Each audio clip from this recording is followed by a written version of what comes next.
R.J.Lloyd's Minute Meditations. Today's meditation, Goin Fishin.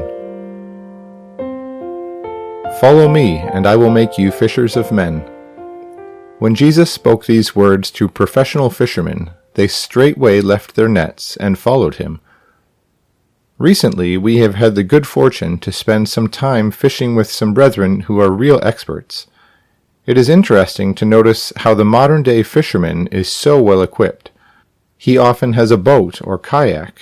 He has expensive fishing poles, reels, and a tackle box chock full of all kinds of hooks, lures, sinkers, etc., all designed to help him catch the big one.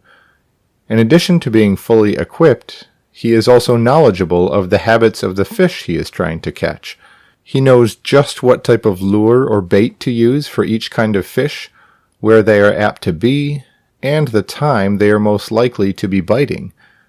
An avid fisherman thinks nothing of rising long before daybreak and traveling sometimes great distances over land and water to be at what he hopes will be the right place at the right time to accomplish his goal, catching his limit.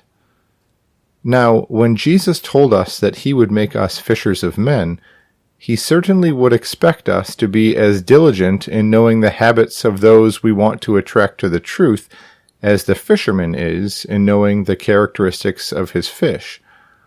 Paul tells us he was all things to all men, and he did this in an effort to catch men for Christ. We can imagine the complaints we would get if we asked brethren to get up at 4 or 5 in the morning to go out to preach the truth, yet if we change it to a fishing trip, watch their eyes light up at the prospect of going fishing. Now, this example is not intended to condemn in any way the fine sport of fishing, but only to show that Christ wants us to also be as willing and ready to fish for men.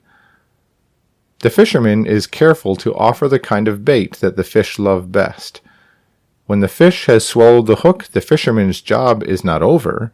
In fact, the fun has just begun. Now he carefully plays the fish, allowing it to run, and reeling in at every opportunity. If he does not do his job well, the fish will get away. He is very patient to play the fish until he can land him. The good fisherman is intent on doing this to the very best of his ability, and he would look with scorn on someone who had a good fish on the end of the line and failed to make an attempt to reel him in. Why is it that we are sometimes so unskillful in our fishing for men? Someone asks us, "What is a Christadelphian? What do you believe?"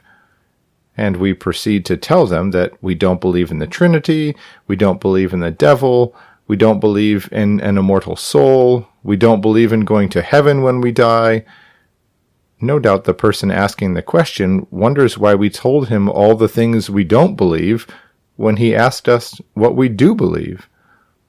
As a fisher for men, we should develop as much skill as possible in first attracting him with the right kind of bait, and then playing him carefully when he begins to show interest. To do this requires that we know as much about him as possible, just as the fisherman knows the habits of the various kinds of fish in the lake, river, or ocean. It next requires us to use skill and tact in drawing him near to us rather than scare him away with a whole lot of negatives. He would much rather hear that we do believe in the coming kingdom, peace on earth, and goodwill among men, the end of war, the end of sorrow and pain and death, and the glories of the coming age. When our listener acquires a little more knowledge and love for the Word, there will be ample time to discuss the fact that his dead grandmother, whom he thinks is in heaven, is peacefully asleep in the grave. Every fisherman knows that if he wants to catch fish, he must go to them. No one ever caught a fish sitting in his living room. If we want to fish for Christ, then we must go where they can be found. This may mean the use of television, radio, newspapers, door-to-door, open air, and talking the truth at lunchtime in the company cafeteria.